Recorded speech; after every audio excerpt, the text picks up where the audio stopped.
He said it out loud, in front of God, her family, and 500 witnesses.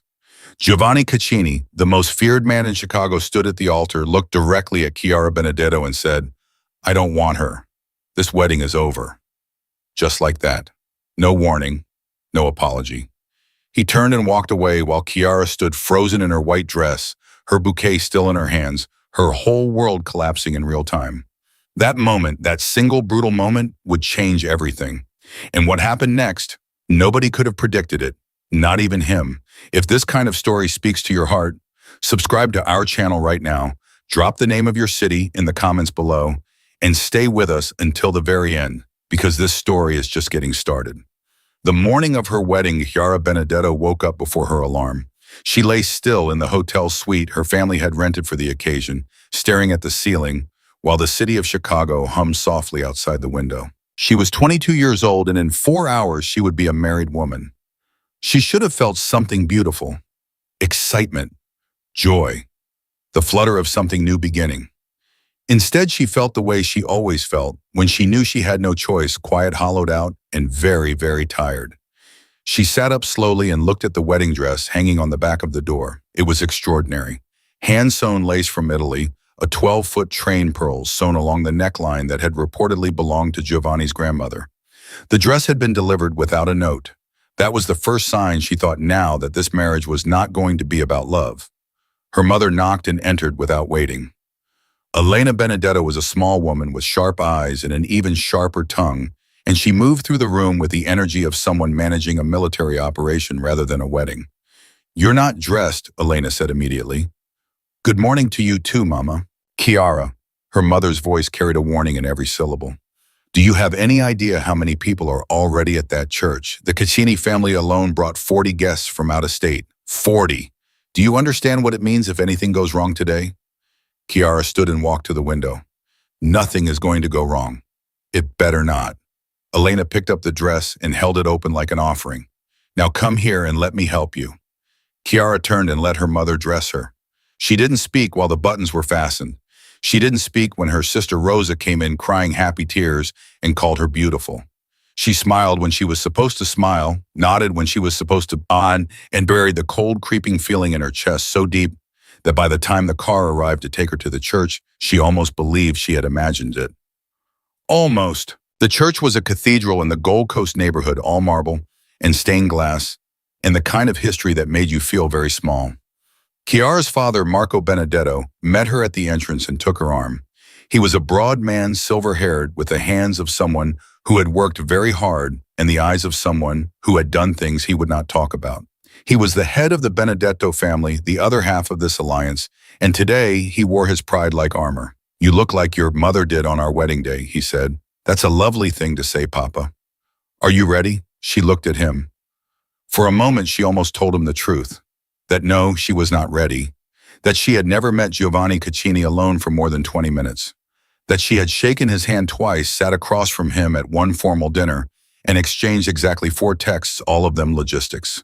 That she did not know this man she was about to marry. That the idea of spending her life with a stranger who ran organized crime in Chicago filled her with something she could not name, something between dread and a strange, unwanted fascination she was ashamed of.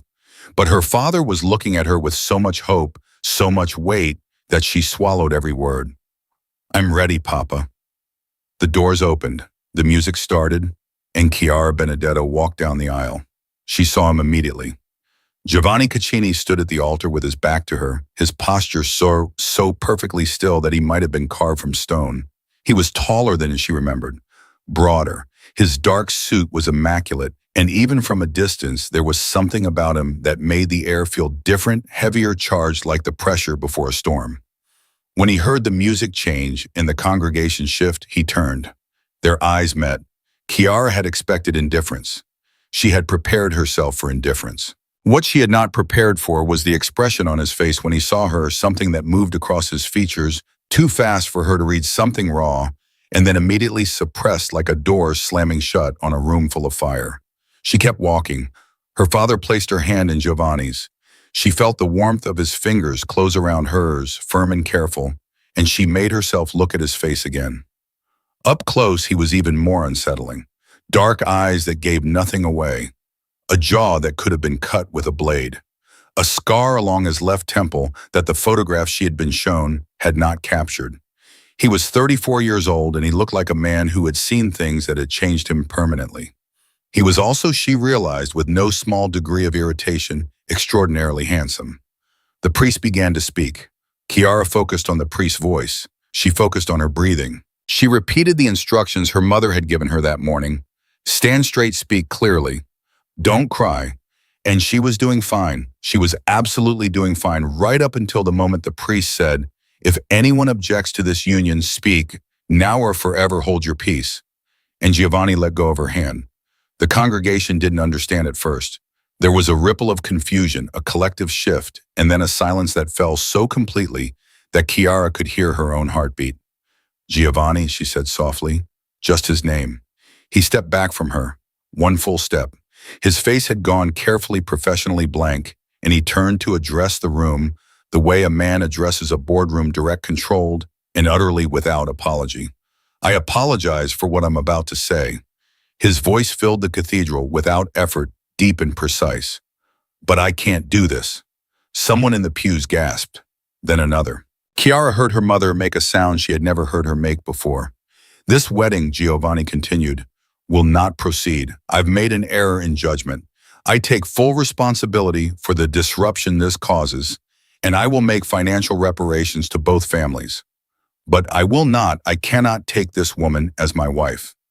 The silence that followed was the loudest thing Kiara had ever heard in her life.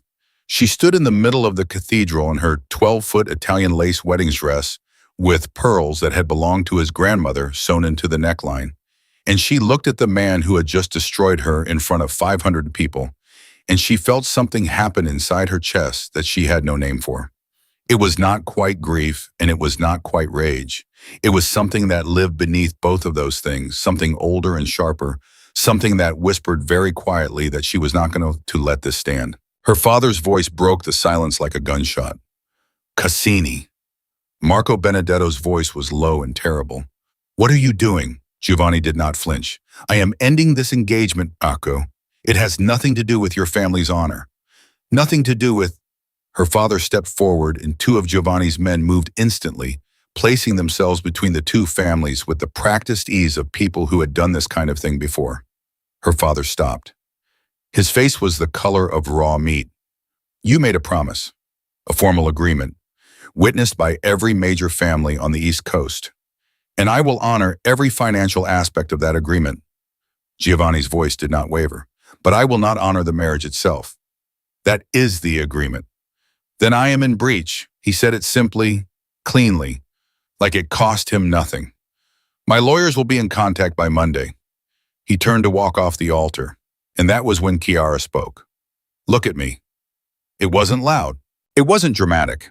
She said it the way you say something when you know the other person can hear you perfectly well and has chosen not to, and the quiet authority in her voice made Giovanni stop walking. He turned. She was still holding her bouquet. She realized this and set it down deliberately on the altar, like she was laying something to rest. "You owe me more than lawyers, you stickers," she said. "You owe me a reason." The entire cathedral was watching. She could feel 500 pairs of eyes on her back. She didn't care. She looked at Giovanni Caccini, and she waited. For the first time since he had stepped back from her, something shifted in his expression. Just for a second, just a crack in the stone. "This is not the place," he said. "You made it the place. You stood up here in front of every person my family knows and told the world I'm not good enough to be your wife. You made this the place, Giovanni. So you can give me a reason right here, or you can give it to me somewhere private. Your choice." A beat of silence. "Come to my office," he said. 1 hour. Then he walked out of his own wedding and the cathedral erupted. The next 45 minutes were the most humiliating of Chiara Benedetto's life. Her mother wept. Her aunts surrounded her in a cloud of perfume and horrified whispers. Her father disappeared with his brothers into a side room where she could hear voices rising and falling behind the closed door. The wedding guests stood around in clusters, speaking in hushed tones, all of them pretending not to stare at the bride in the white dress standing in the middle of the cathedral like the aftermath of a car accident. Rosa, her younger sister, came and took both of her hands. Kiara, talk to me. Tell me what you're feeling. Kiara looked at her sister's face full of worry and love and said the only honest thing she had left in her at that moment. I'm fine. Rosa shook her head. You are not fine.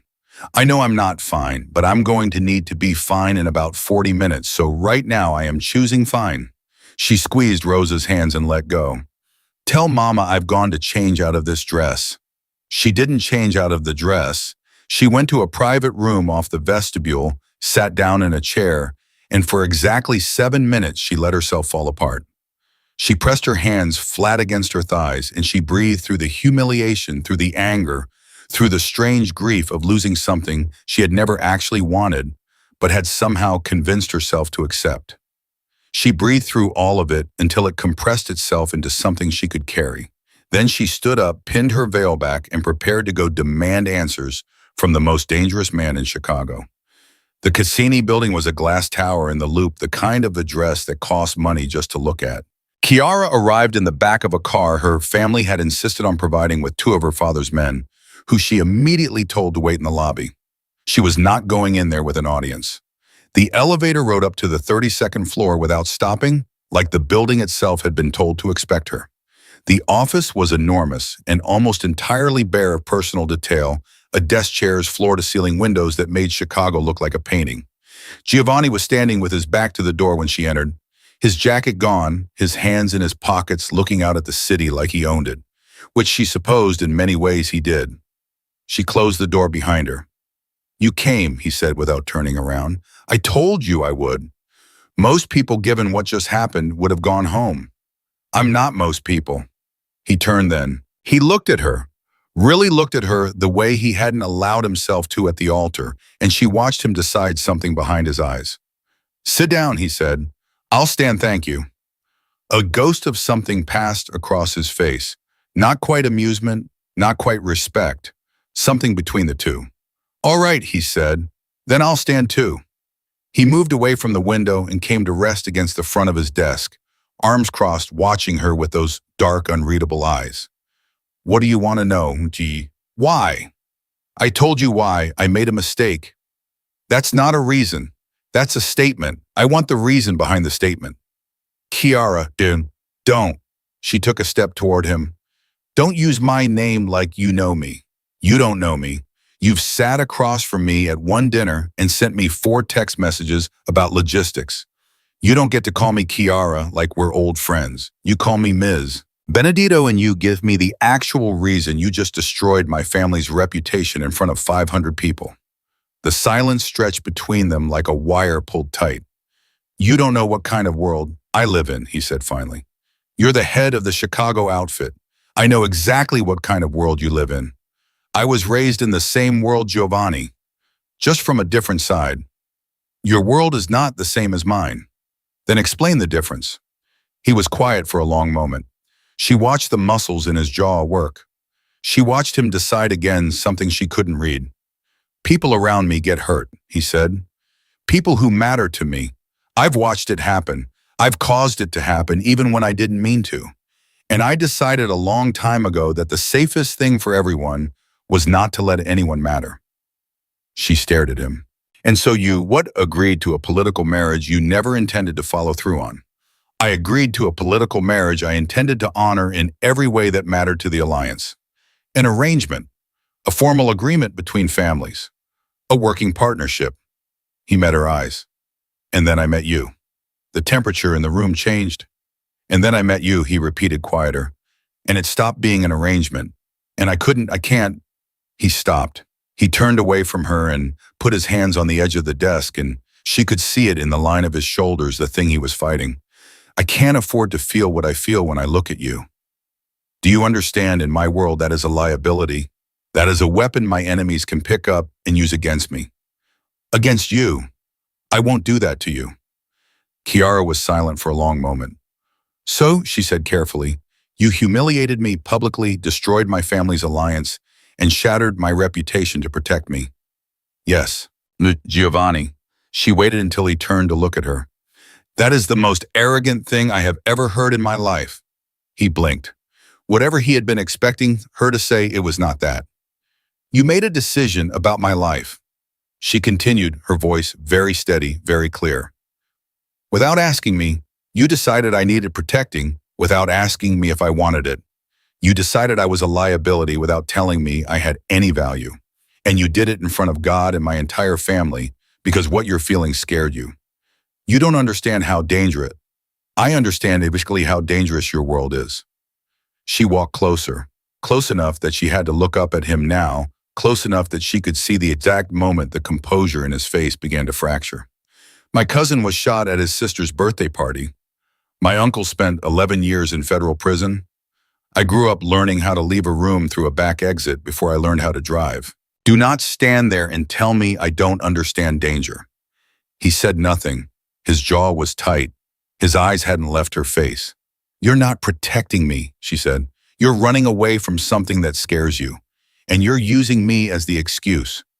The words landed like stones. She watched them land.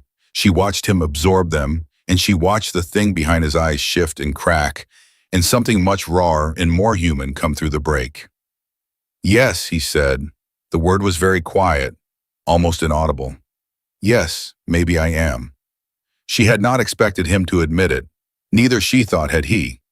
They stood looking at each other in the enormous empty office with Chicago spread out behind the glass, and Kiara felt something shift in her chest. Not the grief of the altar, not the rage of the vestibule, but something newer and more uncertain and far more dangerous.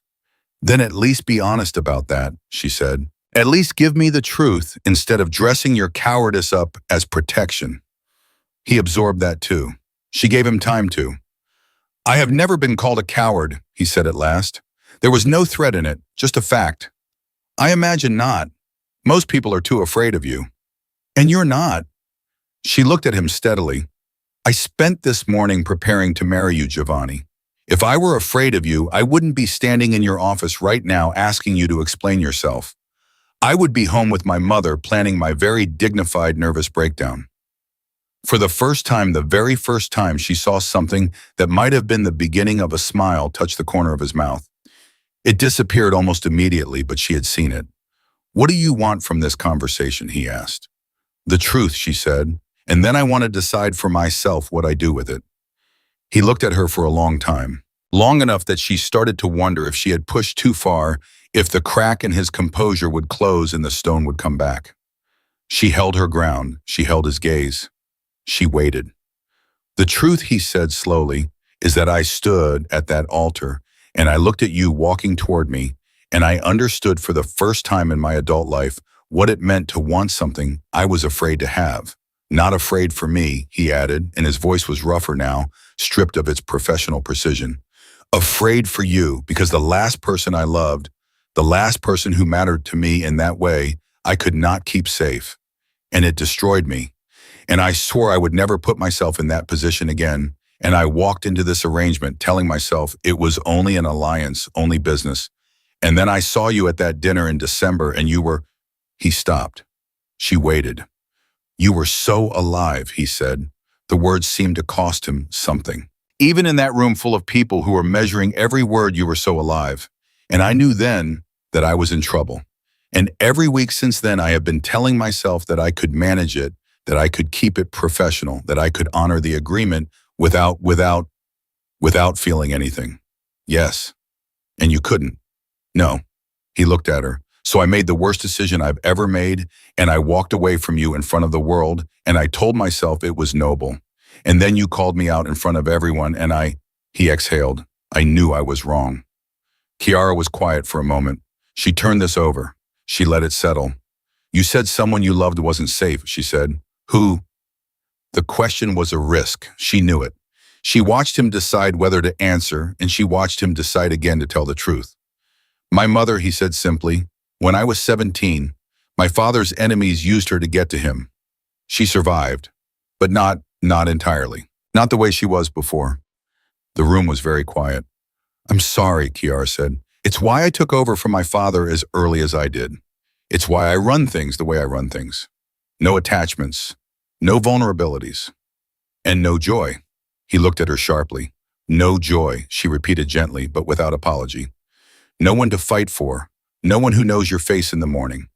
No one you cook terrible food with at midnight or argue about small things with, and know that the argument doesn't mean the end of everything. She paused. That's not strength, Giovanni. That's just a different kind of loss. Something moved across his face that she had no word for. Something open and aching and very young for a man who had learned to look so old. You think you know what I need, he said quietly. I think you already know what you need, she replied. I think that's why you're still standing here instead of calling security to have me removed. The ghost of that almost smile again. Gone before it fully formed. What would you have done, he asked, if I hadn't agreed to see you? Waited in the lobby. For how long? However long it took. He looked at her, and this time the look lasted, and she let it because she understood, in the quiet, certain way she understood most things, that he was deciding whether to trust her.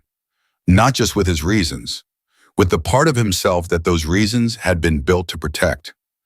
This is not a safe world to love someone in, he said at last. No, she agreed, but it's not a safe world to be alone in either. And I've been alone in it my whole life, Giovanni. At least in an arrangement with you, I would have been alone with company. That landed differently than she expected. She saw it hit him, saw the small flinch of recognition. You've been alone, he said, like he was saying it for the first time and understanding it. My whole life, she confirmed. Perfectly positioned, perfectly managed, perfectly placed for my family's benefit. And I was prepared to accept that. I was prepared to come to you today and make the best of a political agreement and find some small corner of a large, cold life where I could build something of my own. She paused. But you looked at me, Giovanni. At that altar before you stepped back, you looked at me. And it wasn't the look of a man making a business arrangement. And now you're telling me it scared you enough to blow up both our lives. The silence that followed was different from the ones before it. It had a different weight, a different texture. Yes, he said, it did. That's not nothing, she told him quietly. A man who can't be touched by anything that's nothing.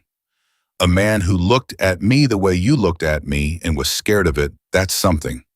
That's actually the first real thing that has happened to me in 22 years. He didn't speak. She had said everything she had come to say. She could feel it, the completion of it, the place where words ran out, and what remained was either action or silence, or something that had no name yet. She picked up her bouquet from where she had left it on the corner of his desk. She had been carrying it this whole time without realizing it. She looked at it for a moment, then set it back down. I'm going to go home, she said. I'm going to sit with my mother while she cries, and my father while he rages, and my sister while she tries to fix everything, and I'm going to let them have that. And then I'm going to figure out how to put the pieces back. She moved toward the door. But I want you to know something before I leave. She stopped with her hand on the door and he looking back at him. He was watching her, still and intent and entirely present in a way he hadn't been when she arrived. I'm not afraid of your world, she said, and I'm not afraid of you. And the next time you make a decision about my life, I'd like you to make it with me instead of for me. She held his gaze. That's all I have. She opened the door. Chiara. She stopped. She didn't turn around immediately. She let the sound of her name and his voice, rough and honest and stripped of everything professional, land where it landed and settle and stay. I was wrong, he said, about all of it, about what I did and what I told myself I was doing and why. She turned slowly. He was still standing in the same place, but he looked different now than he had when she arrived. Less like a stone, more like a man. I know, she said. I don't know what comes next. I don't know how to do this. Neither do I. She offered that freely without embarrassment. I've never done this either. I've never once in my life chosen something for myself. He crossed the room toward her. She didn't move. He stopped close enough that she had to look up to meet his eyes, and she saw in those dark, carefully guarded eyes something she had not expected to see in this meeting or possibly in her life. Something that looked very much, when she let herself name it, like hope. Would you give me the chance, he said quietly, to do this differently? Not an arrangement, not a political contract. Something. Real, she offered. Real, he said. Whatever that looks like, whatever it requires, whatever it costs. She looked at him for a long moment. That, she said at last, is the first thing you've said today that I actually believe. And for the third time in the way she had now begun to look for a small, genuine human thing blooming in a face that had learned not to show anything, she saw the beginning of his smile. This time it stayed a little longer before it went. She left his building at 2:30 in the afternoon with her wedding dress still on and her bouquet still on his desk. She didn't go back for it. The two men her father had sent with her were waiting in the lobby exactly where she had left them. And when she stepped off the elevator, the taller one, a man named Sal, who had been with her family since before she was born, looked at her face and said nothing. He simply opened the car door. She got in. The drive home was 20 minutes of complete silence, and Kiara spent every second of it staring out the window and pressing her thumbnail into the inside of her palm to keep herself from thinking too clearly about what had just happened. She had walked into that office to demand an explanation. She had come out of it with something she had no name for yet, something warm and terrifying that sat in the center of her chest and refused to be pressed flat. She needed to deal with her family before she dealt with that. The Benedetto house in Lincoln Park was the kind of house that looked perfectly ordinary from the outside and was anything but on the inside. Her father's cars were already in the driveway. Every light in the house was on. She could hear voices before Sal had even turned off the engine. She thanked him, got out, and walked to the front door. The living room fell silent the moment she walked in. Her father, her two uncles, her mother Rosa, and three of her father's senior men were all in the same room, and every single one of them turned to look at her with an expression that ranged from relief to fury to something complicated in between. Her mother crossed the room in 4 steps and put both hands on Kiara's face. "Are you hurt?" Elena asked. "No, Mama." "Did he touch you?" "No." "Did he threaten you?" "No." She gently removed her mother's hands and held them. "Mama, I'm fine." Her father's voice came from across the room. "What did he say?" Marco Benedetto was standing with his arms crossed and his jaw set in that particular way that meant he had already made several decisions and was waiting for information to either confirm or change them. His brother stood on either side of him.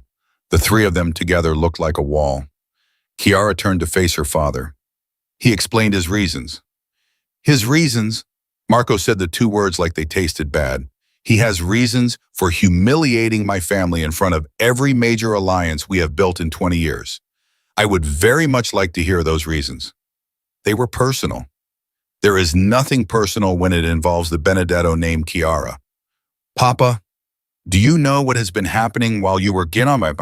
He unfolded his arms and took a step toward her. Not threatening, just large. 3 families have already called to offer condolences. Condolences. Like we've had a death. The Moretti family, who have been neutral for 15 years, called to say they hope the situation resolves itself, which in our world means they are watching to see if we fall. He stopped in front of her. The Cassini rejection has put a question mark over our entire operation.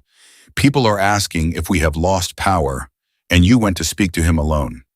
Yes. Why? Because I needed to know why. And do you... His eyes were searching. And do you know why? She met his gaze steadily. Yes, Papa, I do. The room waited, and her Uncle Dom prompted from the corner. She took a breath. He's afraid. He's been afraid for a long time of exactly the kind of thing this marriage would have meant. It's not about our family. It's not about honor or business or alliance. It's personal. It's about something that happened to him that he's been building walls around ever since. Her father was quiet for a moment. Then, he's afraid. Yes, Giovanni Caccini, the most feared man in 4 states, is afraid. Yes. The silence that followed had a texture she could almost touch. Then her Uncle Dom let out a short, hard laugh. She's in love with him. Dom, her mother started. Look at her face, Elena. She went in there to fight him, and she came out. He gestured at Kiara with a sweep of his hand, as if her face said everything. Like that. I am not in love with him, Kiara said flatly. I don't know him well enough to be in love with him. I am, she paused. I understand him a little better than I did this morning. That's all. That's enough, Rosa said quietly from the couch. She was looking at Kiara the way she had always looked at her when she saw something in her that Kiara wasn't saying out loud. That's actually quite a lot. Kiara chose not to respond to that. What I need, she said, addressing her father directly, is to know what our position is. Right now, tonight. Marco turned and walked to the window. He stood with his back to the room and everyone waited. Our position, he said finally, is that we have been publicly disrespected by the head of the most powerful family in Chicago. Our position is that we cannot afford to let that stand without some form of response. And our position is, he turned around, that I don't want to start a war if I don't have to, because wars are expensive, and I am 61 years old and I am tired. The room absorbed this confession. Marco Benedetto did not admit to tiredness. So what do? Dom asked. We wait, Marco said. 24 hours. We see if Cassini makes contact.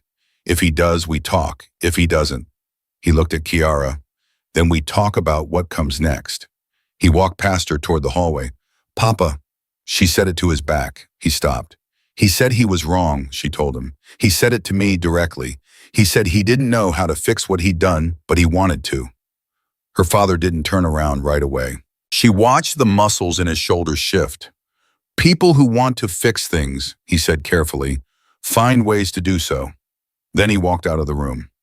That night, Chiara lay in her old bedroom with her wedding dress hanging on the back of the door again, this time less like a promise and more like evidence, and she stared at the ceiling and thought about the way Giovanni's voice had sounded when he said the word real.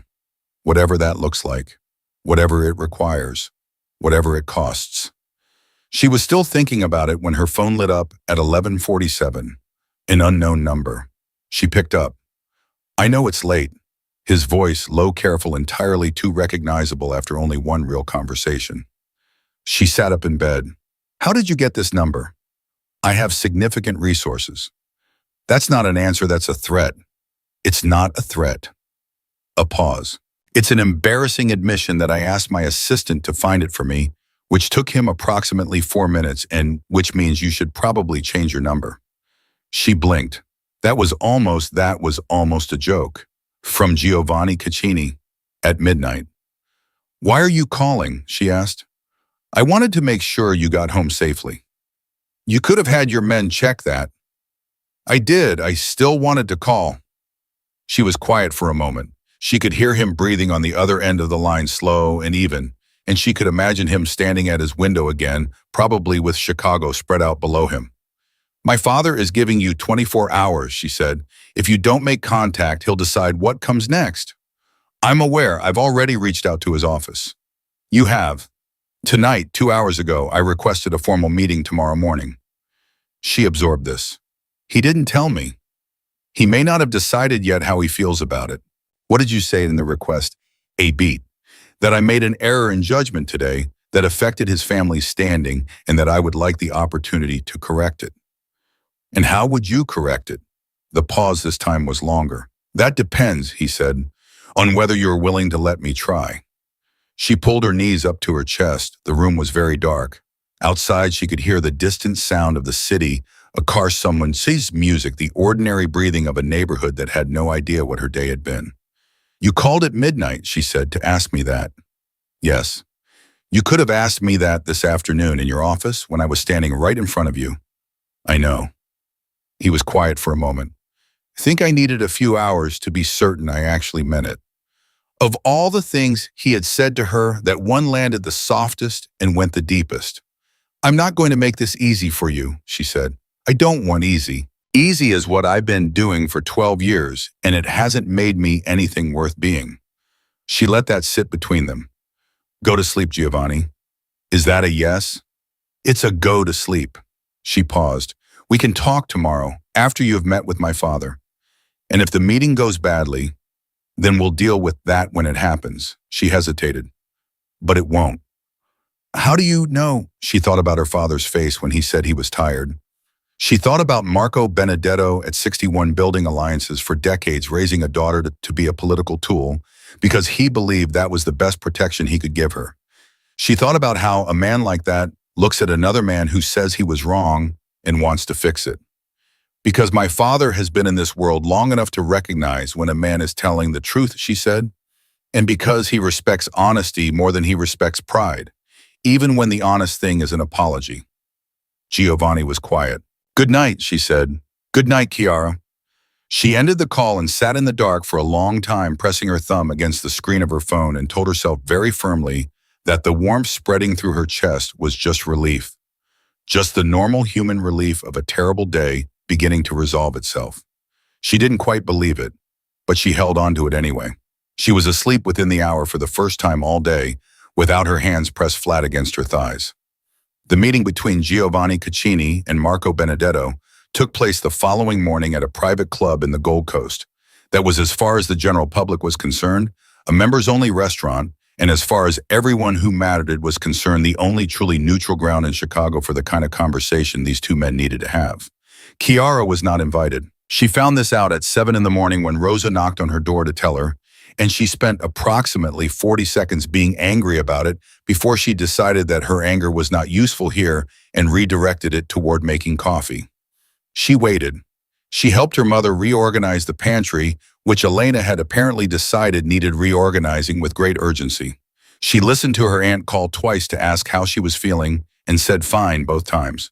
She took a walk around the block with Rosa, who talked the entire time about things that had nothing to do with the situation, which was exactly what Chiara needed, and she loved her sister for understanding that without being told. And at 12:15, her father came home. She was in the kitchen. She heard his keys in the lock, heard his footsteps in the hall, heard him stop in the doorway. She turned around. His face was a thing she could not immediately read, and Marco Benedetto's face was something she had been reading her entire life. "Papa," she set down her coffee cup. "How did it go?" He walked to the kitchen table and sat down. This was unusual. Her father rarely sat in the kitchen. The kitchen was a room for the women in his world, and his sitting in it now meant that whatever he had to say required a different register than the one he used in his office or as a living room. She sat across from him. "He was already there when I arrived," Marco said. 15 minutes early." She said nothing. "He stood when I came in, didn't reach for his phone, didn't speak to his men, just stood." Her father turned his coffee cup in his hands. "And before I could sit down, he said, and I'm going to say this the way he said it, he said, 'I treated your daughter without the respect she deserved. I treated your family without the respect your name commands. I am asking for the opportunity to correct both of those things, and I understand if that opportunity is something you choose not to give me.'" The kitchen was very quiet. "Just like that," she said. "Just like that. No preamble, no lawyers, no conditions." Her father looked at her. "Men in our world don't do that, Chiara. Men in our world negotiate and position and find ways to apologize without losing ground. He sat down across from me and he told me he was wrong with nothing in his hands." She felt her throat tighten unexpectedly. She pressed it flat. "And what did you say?" "I said that words were easy." Marco's eyes were steady, and he agreed. And then he put a formal proposal on the table, not a revised marriage contract, nothing like that. A business restructuring of the alliance that removes the personal element entirely, that stands regardless of what you and he decide between yourselves. It protects our interests independently. It gives us back everything we lost publicly, and more, without the marriage. He said the decision about the marriage was yours. He said he had already made enough decisions about your life for both of you, and that he wasn't prepared to make another one. She had to look at the table for a moment. "He said that to you." "He did." Her father was quiet. "I've sat across from a lot of men in 40 years, Chiara. Men who were smarter than him, and men who were more dangerous, and men who had more money and more power. But I have sat across from very few men who were honest with me when they had every reason not to be." He reached across the table and put his hand over hers, large and warm and familiar as anything in the world. "So I'm asking you, what do you want?" She looked at her father's face, the lines around his eyes, the gray at his temples, all the years he had spent making decisions for her with nothing but love driving them. "I want to make my own choice," she said. He nodded slowly. "Then make it." She called Giovanni at 1 in the afternoon. He picked up on the first ring. "My father told me what you said to him," she began. "I meant it." "I know." She took a breath. "I want to have dinner, not a formal meeting, not a negotiation, dinner. In a restaurant where nobody knows us and we don't have to be anything except two people who are trying to figure out if they actually like each other. A pause. When, he said, tonight, if you're available. I'm available. 7 o'clock. She named a small Italian place in Wicker Park that she had been going to since she was 17, where the owner called her by her first name, and the bread came out still warm and nobody wore suits. Do you know it? Another pause longer this time. She could almost hear him recalibrating the kind of place he was picturing and the kind of place she had described landing differently on him. I'll find it, he said. She was already there when he arrived. He was on time. Exactly 7. She had been seated for 20 minutes because she always arrived early when she was nervous, and she was absolutely nervous, and she had chosen a table in the back corner for reasons she had told herself were practical and that Rosa would have immediately identified as something else entirely. He came in through the front door in dark jeans and a simple gray shirt with the collar open. No jacket, no tie, no men posted at the entrance, or if there were men, they were outside and invisible. And he stood for a moment looking around the small, warm, unimpressive room until he found her. He walked over and sat across from her without ceremony. This is your restaurant, he said, looking around. Since I was 17. It smells like my grandmother's kitchen. She hadn't expected that. She also hadn't expected the way he said it, small and unguarded, like something that slipped out before he could decide to keep it. Tell me about her, she said. He looked at her across the small table. You want to hear about my grandmother? I want to know something real about you. Start there if you want. He was quiet for a moment. The waiter came and they ordered, and when the waiter left, Giovanni wrapped his hands around his water glass and said, she came from Sicily when she was 16. She spoke no English. She married a man she had never met before she got on the boat, which was apparently not unusual in 1952. Was she happy? She said she decided to be.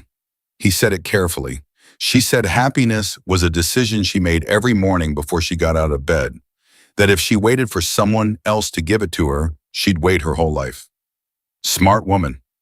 The smartest person I've ever known. He paused.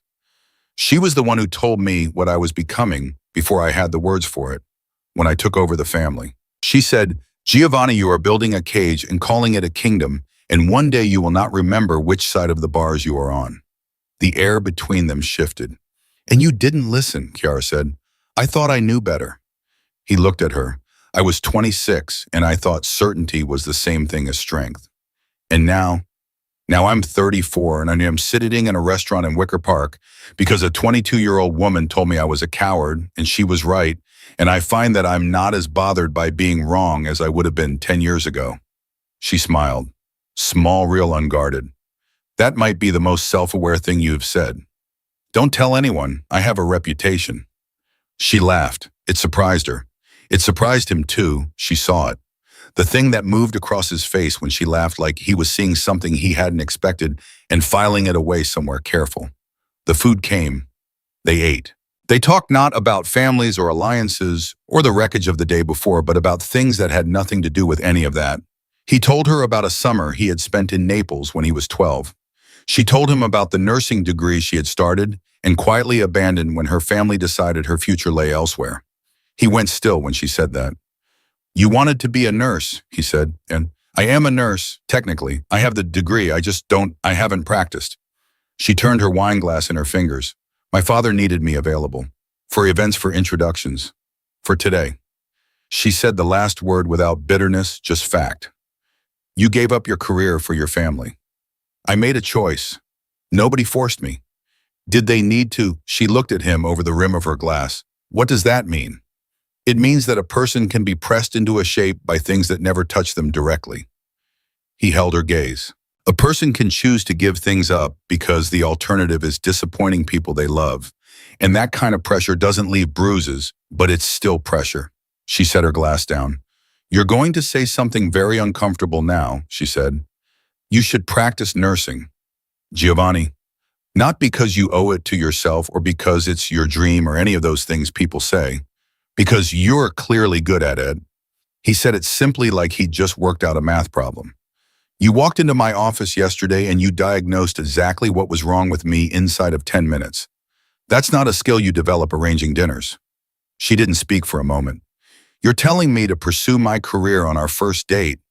Is that what this is? You're going to pretend you didn't know? He looked at her. Then slowly, fully, for the first time in their entire acquaintance, he smiled. Not the ghost of one, not the beginning of one. The real thing. It transformed his face in a way she had not been prepared for, and she thought very clearly and with no small amount of alarm that she was in a great deal of trouble. Kiara, he said, his voice low, I knew what this was when you named the restaurant. She felt the warmth in her face and chose not to acknowledge it. We should probably talk about what happens next, practically. Yes. My father agreed to your proposal. In principle, the details need work, but the foundation is there. He paused. The marriage question is separate from the alliance. I know, he told me. And she looked at him across the small table in the small, warm restaurant that smelled like his grandmother's kitchen with bread going cold between them because they had been talking too much to eat it, and she thought about the altar and the office and the midnight phone call and the word real spoken in a voice that cost him something. And she said carefully, I think that two people who have never once made a choice for themselves probably shouldn't rush into making the biggest one of their lives in 48 hours. He nodded. That's fair. But, she held his gaze, I think those same two people should probably find out who they actually are to each other before anyone decides anything. Without families watching. With alliances on the line. Without, she gestured between them. All of this.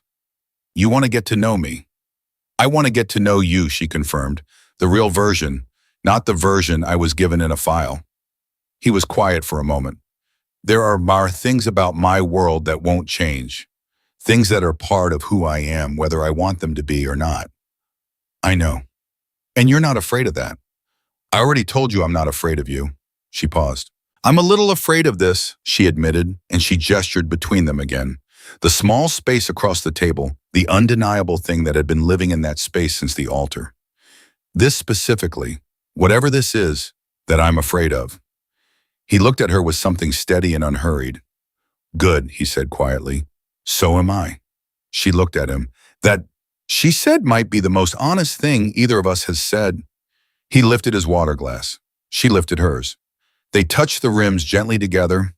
No ceremony, no performance. Just two people in a corner booth in Wicker Park touching glasses over water, in a room that smelled like good bread, and someone's grandmother, and Kiara felt something shift in her chest for the second time in 2 days. This time she didn't press it flat, she let it stay. Outside, neither of them noticed the black car that had been parked across the street since 7:15, or the man in the passenger seat with a camera, or the phone call that was placed at 7:58 to a number registered in a name that meant nothing to most people and meant everything to the two men who feared it most. The message was simple. 3 words. He found her. The black car was gone by 8:15. Giovanni's man confirmed it with a single text to his phone while Kiara was getting her coat, and Giovanni read it at the table, his face doing the thing she was beginning to recognize, going smooth and still and professional, in under a second, the human version closing like a shutter over a window. She caught it. What's wrong, she said. It wasn't a question. He looked up from his phone. Nothing you need to worry about tonight. Giovanni? I mean it. Tonight is fine. Let me walk you to your car. She studied his face for a moment. She had enough sense and enough Benedetto blood to know that pushing right now would get her nowhere. She also had enough of both to know that nothing you need to worry about tonight was a specific kind of deflection. Not, I don't know. Not nothing's wrong. Tonight. Which meant something was wrong, and it lived in a tomorrow she was not yet part of. She let it go. For now. He walked her out. Her driver was at the curb, and Giovanni stood on the sidewalk in his gray shirt with the city moving around him like he was the sole point and everything else revolved around. She got to the car door and turned. Same time next week, she said. He looked at her. Something eased in his face, not much, but enough. Same time next week. Try to wear something that isn't a suit. I wasn't wearing a suit. You were wearing the emotional equivalent of a suit. She got in the car. Good night, Giovanni. She didn't look back as the car pulled away. She didn't need to. She could feel him standing there watching, And she held that feeling all the way home like something fragile she was careful not to drop. She was in bed by 10. She was asleep by 10:04. She had no idea what was already moving toward her in the dark. Giovanni was back in his office by 9 that evening, and the man who had been sitting in the passenger seat of that black wish was already a name he recognized. Luca Ferrante. He said the name out loud in his empty office, and it sat in the air like something with weight. His senior man Dante stood across the desk with his arms crossed and the expression he wore when the news was bad, and he had already decided to say all of it at once, rather than in stages. "How long has Ferrante been in Chicago?" Giovanni asked. "Our best guess is 4 days. He came in quiet. No announcement, no contact with any of our people. He's not here on business." Dante paused. "He's here on you." Luca Ferrante was not technically anyone's enemy. He occupied that precise and dangerous position in their world of being a man who did work for whoever paid most and who had the particular skill set of making problems disappear so completely that no one ever had evidence there had been a problem. He had worked for Giovanni's father twice. He had worked for 3 of Giovanni's current rivals, at least once each. He was not loyal to anyone and had never pretended to be, and someone had paid him to watch Chiara. "The photo," Giovanni said, "sent within minutes of being taken. We intercepted a copy through our contact at the carrier. Him and the woman at the restaurant. Clear shot of both faces." Giovanni was very still. "Who received it?" Dante reached into his jacket and placed a photograph on the desk, not the one Ferrante had taken, but one of a man, mid-50s, heavy through the shoulders, a face that looked like something carved from the kind of stone that didn't apologize for being hard. Renato Voss. Giovanni's jaw tightened. Renato Voss was not from Chicago. He was from New York, from the particular corner of New York that had been watching the Chicago outfit for 2 years with the focused attention of someone planning a real estate acquisition. He had approached Giovanni's father's old partners twice with proposals. He had been refused twice. He had, as far as Giovanni's intelligence suggested, decided that the most efficient way to gain what he wanted was not a negotiation but a removal. He had been trying to find a way to remove Giovanni for 18 months, and now he had a photograph of Giovanni's face next to Chiara's, taken on what anyone watching could identify as a date in a neighborhood restaurant in a moment so unguarded that Giovanni had not even had his full security presence outside. He had dropped his guard for one evening. One. And someone had been watching close enough to document exactly what it meant. He picked up his phone. He put it back down. He stood up and walked to the window and looked at the city and thought about what his grandmother had said.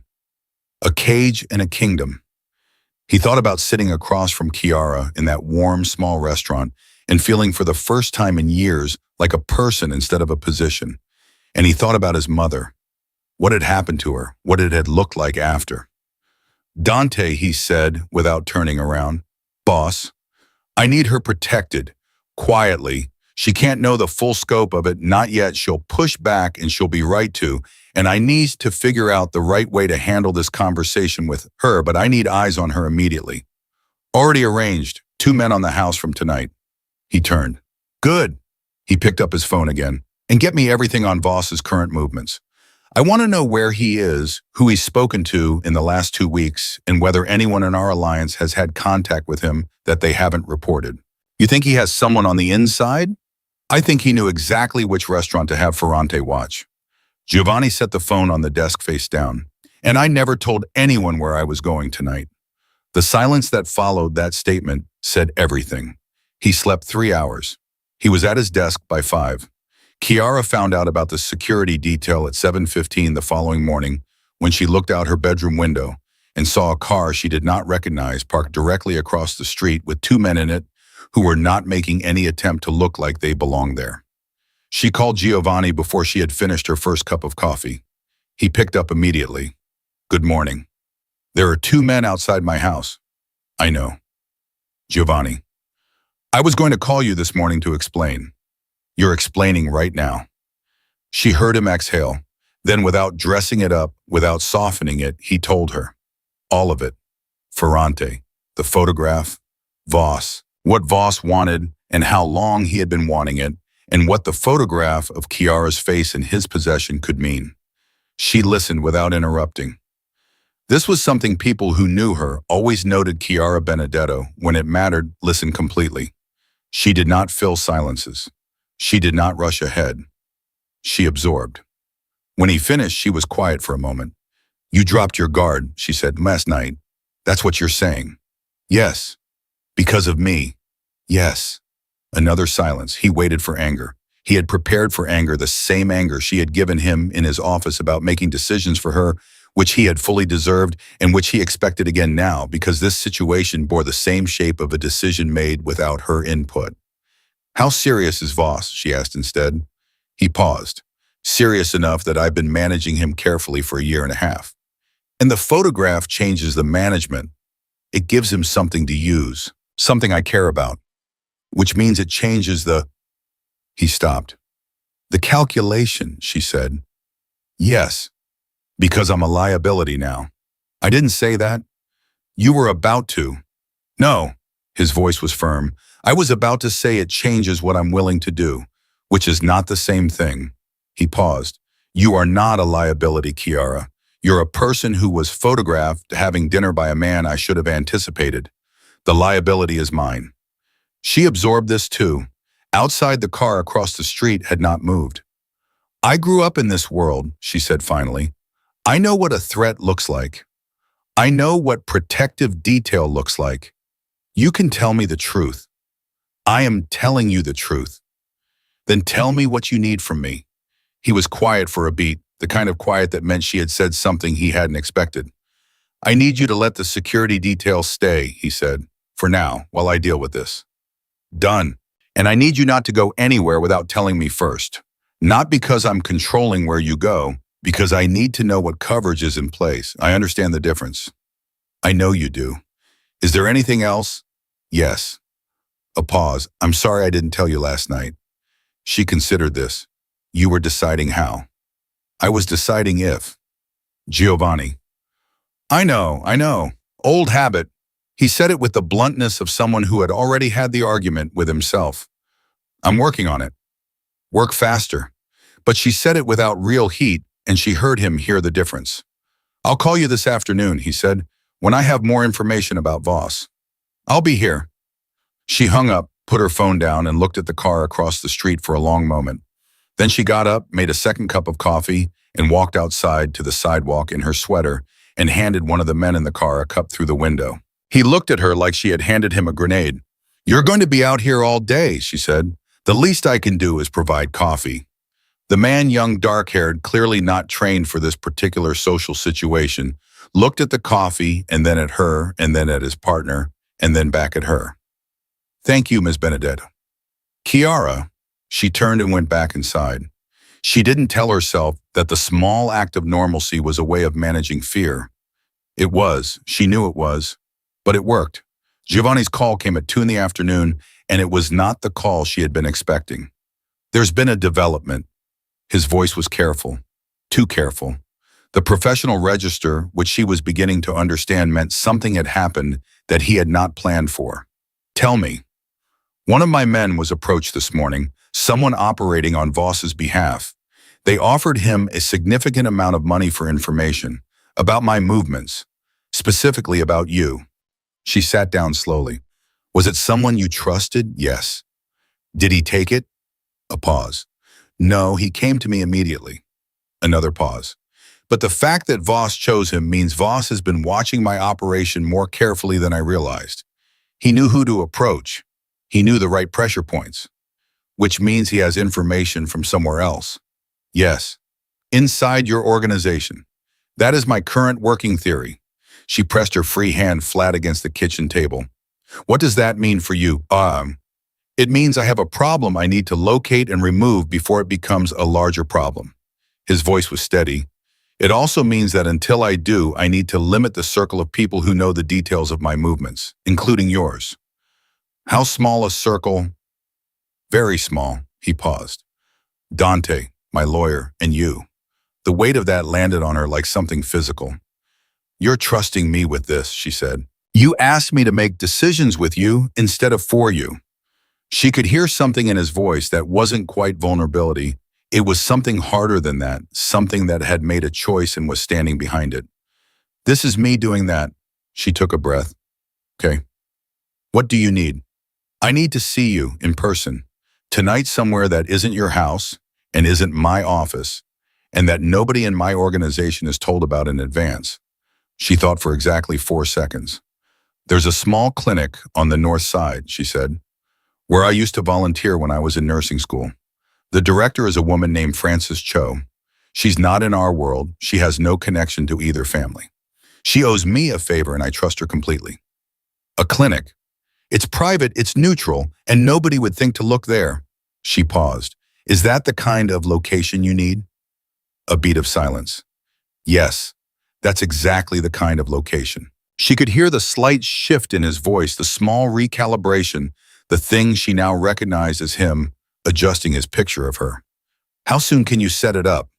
I'll call Frances now. Kiara. He said her name the way he had at the end of her confrontation in his office, stripped down, no performance in it. Be careful between now and tonight. Don't tell anyone where you're going. Not your mother, not Rosa. I understand. I mean it. Not anyone. I heard you, Giovanni. Not anyone. She could hear him decide to trust that. Thank you, he said. She called Frances Cho at 2:15, and Frances, who had known Kiara since she was 19, and interning, terrified in the pediatric ward, asked no questions and said she would have a private room available by 7. Kiara told her family she was going to see a friend from nursing school. She hated the lie. She told it anyway because Giovanni had said not anyone, and she had agreed, and she was not going to be the weak link in a chain he was trusting her to hold. She left the house at 6:30 with one of Giovanni's men driving her in a car that was not one her family recognized, and she spent the drive watching the street behind them with the calm alertness of a woman who had learned long before anyone formally taught her how to pay attention. Nobody followed them. The clinic was small and quiet at this hour, the waiting room empty, the hallways low lit. Frances met her at the side entrance with a key card and a look that said she was full of questions and had decided not to ask them, and she walked Kiara to a small conference room in the back and said only, "Coffee's in the corner. Shout if you need me." Giovanni arrived at 7:03. He looked different than he had at the restaurant. Not worse, just compressed. The kind of compressed that happened when a person was managing too many things in too small a space and had gotten very good at not showing it. He came in, closed the door, and sat across from her. "Thank you for setting this up," he said. "Tell me what you found." He opened his phone and placed it on the table between them, screen up, showing a photograph. A man she didn't recognize, mid-30s, ordinary looking, the kind of face you forgot immediately after seeing it. "His name is Carmine Selva," Giovanni said. "He has been with my organization for 6 years. He manages logistics for 3 of our legitimate business operations, which means he has access to scheduling, locations, and personnel movements." He paused. "He has a daughter who is sick, has been sick for 8 months. The medical bills are significant." Kiara looked at the photograph. "Voss found the pressure point." "Yes." "How long has he been passing information?" "We believe 3 months. Long enough for Voss to know about the wedding." He looked at her. "Long enough for Voss to know about you before the wedding." That landed with a specific kind of weight. "The rejection," she said slowly, "at the altar, was not connected to this. I want to be clear about that." His voice was firm. "What I did at the altar was entirely my own fear, my own mistake. Nothing to do with Voss." "But Voss was already watching." "Yes. Which means when you rejected me publicly, I may have accidentally made you slightly safer for approximately 48 hours. He said it with a flatness that held something painful underneath. "Because Voss's intelligence would have suggested we were not connected. And then you called me at midnight. And Ferrante saw us at dinner." She pressed her fingers to her lips for a moment. Not distress, thinking. "Where is Carmine Selva now?" she asked. "In a room that is significantly less comfortable than this one." As she looked at him, "He's not hurt," Giovanni said. "He won't be hurt. He has a sick daughter. I'm not going to—" He stopped. "I've made arrangements for the medical bills, all of them." He didn't know there was another way out. She hadn't expected that either. She was building a picture of this man in real time, and every time she thought she had the shape of it, Something new added a dimension she hadn't accounted for. That's kind, she said simply. It's practical. A man whose family is protected doesn't need to sell me out. It's both, she said. You can let it be both. He looked at her across the table. In the fluorescent quiet of the clinic conference room, without Chicago spread below him, without a desk or a window, or the architecture of his authority, around him he looked exactly like what he was, a man who was very tired and had been carrying something heavy for a very long time.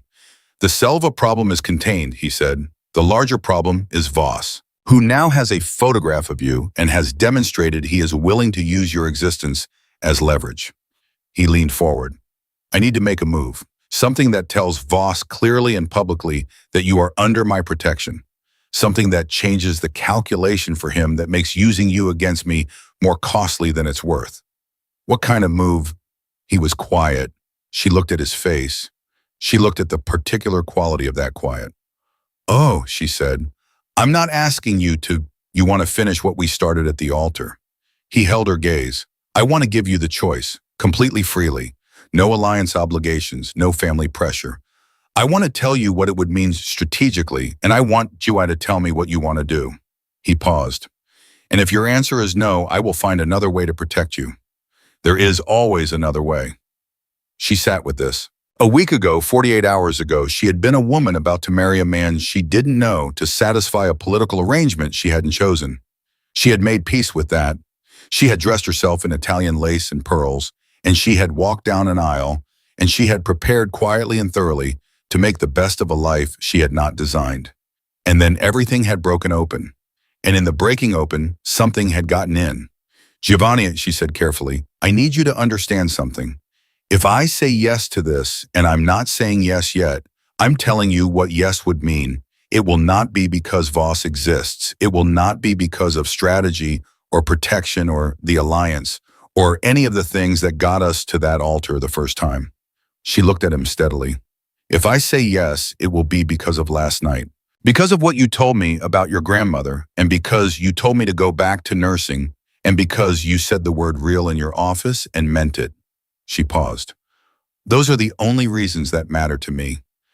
Do you understand? His jaw was tight. His eyes were very still. Yes, he said.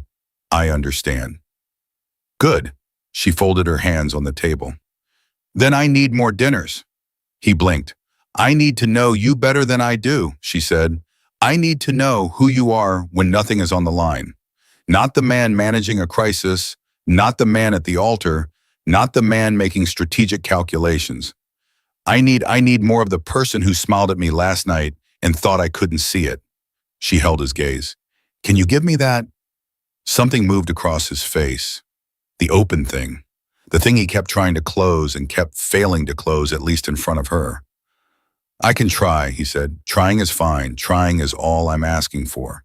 They sat across from each other in the small room for a moment, the space between them full of everything that had accumulated in the past 72 hours, the altar, and the office, and the midnight call, and the restaurant, and Ferrante's photograph, and Voss's name, and Carmine Selva's sick daughter, and a list of things still unresolved that would require both of them to navigate. Then her phone rang. She looked at it. Her father's number. She looked at Giovanni. Take it, he said. She answered. Chiara. Her father's voice had the qualities she had only heard a handful of times in her life, stripped of everything, just the man underneath. Where are you? I'm safe, Papa. I know where you are. My men told me you left with Cassini's driver. He paused. That's not why I'm calling. Another pause, heavier. Renato Voss called me this afternoon. On my private line. She went absolutely still. He wants a meeting, Marco said. He says he has a proposal. He says if I don't take the meeting, he'll be forced to go, those are his words, forced to find other ways to get what he wants. Her father's voice was very controlled. And Chiara, he mentioned your name. Her eyes found Giovanni's across the table. Papa, she said, steady and clear, stay where you are. Don't agree to anything. I'll call you back in 10 minutes. She hung up and looked at Giovanni, and whatever he saw in her face made him sit forward immediately. Voss called my father, she said. He mentioned me by name. Giovanni stood up. In the fluorescent light of a small clinic conference room on the north side of Chicago, The careful architecture of patience and strategy that had been building for 48 hours collapsed into something faster and more urgent, and Chiara watched Giovanni Caccini become fully, completely with no remaining softness, the man who ran this city. "Call your father back," he said. "Tell him to agree to the meeting. Set it for 3 days from now. Location of our choosing." He already had his own phone at his ear. "Dante, we have a timeline. Move everything up." Chiara picked up her phone. Her hands were steady. She thought about her grandmother's advice, the one she'd read in an old letter her mother kept in a box in the closet. "You are not made of glass, Chiara. Stop being handled like you are." She dialed her father. She was done being handled. Marco Benedetto agreed to the meeting. He did it because Chiara asked him to, and because Giovanni was standing 3 feet away when she made the call, and because her father, for all his 61 years of hardness, had heard something in his daughter's voice that told him she was no longer asking to be managed. He said yes, gave no timeline, and hung up. Then he sat in his kitchen for 20 minutes in complete silence, which his wife Elena knew enough to let him do. By the time Chiara got home that night, her father had made 3 more calls she didn't know about. She would find out about 2 of them later. The third one she would never learn about, and that was precisely as Marco intended, but she slept better than she expected. She woke at 6, ran 4 miles without her security detail. Noticing she had left through the back gate, she felt a small guilty satisfaction about this, filed it away to tell Giovanni, anticipated his reaction, and was back before anyone raised an alarm. Giovanni called at 8. "You ran," he said immediately. She paused. "How do you know that?" "My man at the back gate has a very apologetic text message."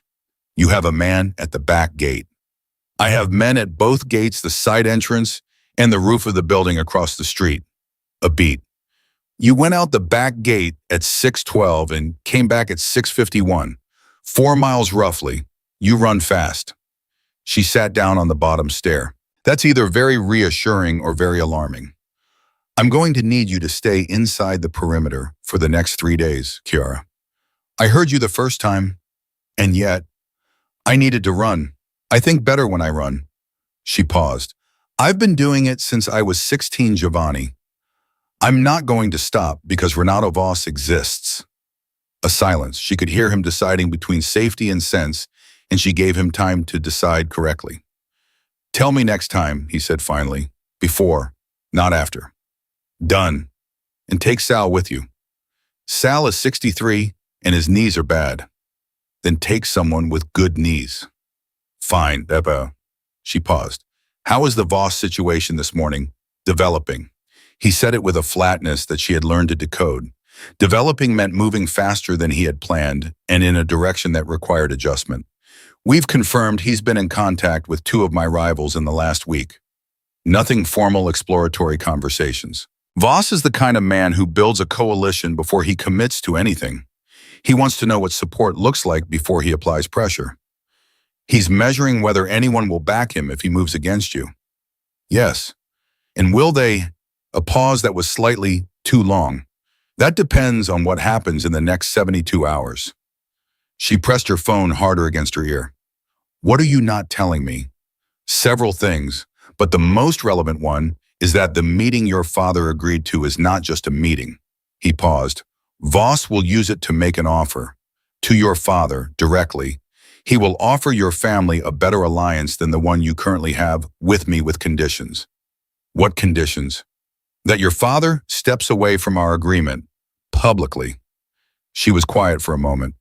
"And if my father does that, it signals to the market that you're vulnerable. It would be the first major public defection from our alliance in 9 years.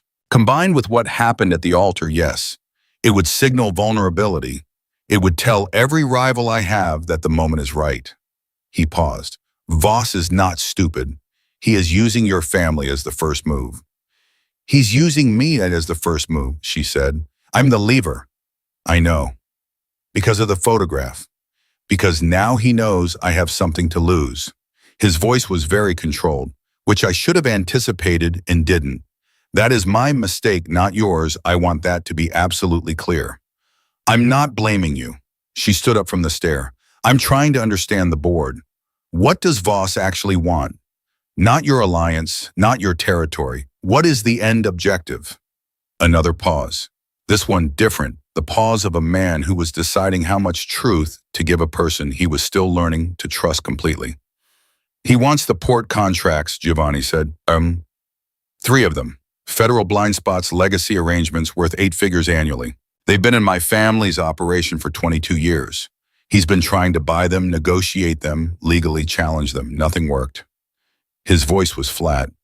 So now he's trying to take them by removing me. And if you're gone, the contracts transfer to whoever holds the alliance, which would be whoever fills the vacuum, which Voss intends to be him. She walked to the kitchen window and looked at the car across the street. Different men from yesterday, same stillness. He's not going to stop, she said. No. So the meeting in 3 days isn't about one conversation. It's about whether my father holds. Yes. And whether you have something to offer that Voss can't match. That is the question I've been working on since 5 this morning. She turned that over. You said last night that you wanted to make a move, something that changes the calculation for Voss, something that puts me clearly under your protection. Yes. And you said if I said yes, it needed to be for the right reasons. I meant that. I still mean it. She had been thinking about this since she woke up. Through the run, through the shower, through the coffee she had made and barely touched. She had been turning it over and over with the same calm, methodical attention she used to apply to clinical problems. Find what you know, find what you don't know, find what matters most. I have a condition, she said. Tell me. After the meeting, after Voss is handled and the alliance is stable and nothing is on fire, I want 3 months. She kept her voice steady. 3 months of exactly what I asked for last night. Dinners, real conversations. Time to know who you are without a crisis attached to it. And at the end of 3 months, we make a decision. Together, with full information. No strategy, no leverage, no external pressure driving it. The silence on his end lasted long enough that she felt her heartbeat in her fingertips. 3 months, he said. 3 months. And in the meantime, you can tell Voss whatever you need to tell him. You can make whatever strategic moves you need to make. I'll stand where I need to stand. She paused. But the real thing, the thing between us that happens on our timeline, not his. She heard him exhale. Not the controlled professional exhale. The actual one, the one that lived underneath. Agreed, he said. 3 months. Good. She picked up her coffee. Now tell me what you need from me before this meeting. The next 40 hours moved in a completely different rhythm than anything that had come before. Giovanni's people worked. Chiara could feel it even from the distance of her family's house. The quality of the quiet change became purposeful. Dante called her once to confirm security protocols. A woman named Sasha, who introduced herself as Giovanni's legal advisor and had the demeanor of someone who had won every argument she had ever had, called to walk her through what a formal public announcement of intent would look like and what she needed to sign and when. Chiara asked 3 questions that made Sasha pause, answer, and then say, "You've done some research." "I had 24 hours and a laptop," Chiara said. "You should have been a lawyer." "I was going to be a nurse." "Same instinct," Sasha said. "Different application." She paused. "He's going to be fine, you know. He's handled worse than Voss." "I know," Chiara said, and found that she meant it. Her father came to her room the night before the meeting. Marco Benedetto stood in the doorway of his daughter's childhood bedroom with his hands in his pockets and looked at her the way he had been looking at her for 22 years, like she was the best thing he had ever done and the thing he was most afraid of losing. And he said, "Talk to me." She moved over on the bed. He sat. "Are you sure about this?" he asked. "About which part?" "Any of it. All of it." He turned his hands over in his lap. "I spent 20 years planning your future, and I did it because I thought I was protecting you. And now I'm sitting here wondering if what I was actually doing was handling me," she said gently. He looked at the floor. "Yes. Papa." She put her hand over his. "You did what you knew how to do. You kept me safe in the only way you understood how." She paused. "But I'm 22 years old and I have been perfectly safe and perfectly positioned my entire life, and I have been dying by inches inside it." She felt him flinch and kept going. "Not because of you, because the life was too small, because I am not a piece on a board, and I think somewhere you always knew that, and I think it's why you asked me what I wanted yesterday. That was you, Papa. That was the best version of you." He was quiet for a long time. "He's a good man, he asked finally. Not a father assessing an alliance. A father asking about his daughter. "I think he's trying to become one," she said. "I think he has been something harder than good for a long time because he thought he had to be. And I think he's figuring out that he doesn't." She paused. "That's worth something to me." Marco nodded slowly. He squeezed her hand once hard and let go. "Whatever happens tomorrow," he said, "I'm with you, not the alliance, not the family name." He looked at her. "You." She leaned her head against his shoulder the way she had when she was 7, and he put his arm around her, and they sat like that for a few minutes without speaking, and it was the most honest moment they had shared in years. The meeting with Voss was set for 2 in the afternoon at the private club in the Gold Coast. Neutral ground, technically. Though everyone in the room would understand that neutral ground in Chicago meant something different depending on whose city it was. And Chicago, every person present understood was Giovanni's. Chiara was not supposed to be there. That had been the plan. Giovanni's plan, her father's plan, Dante's plan, Sasha's plan. Chiara would be at home with security removed from the direct exposure, and whatever happened in that room would be handled by the men who handled things. She arrived at 1:45.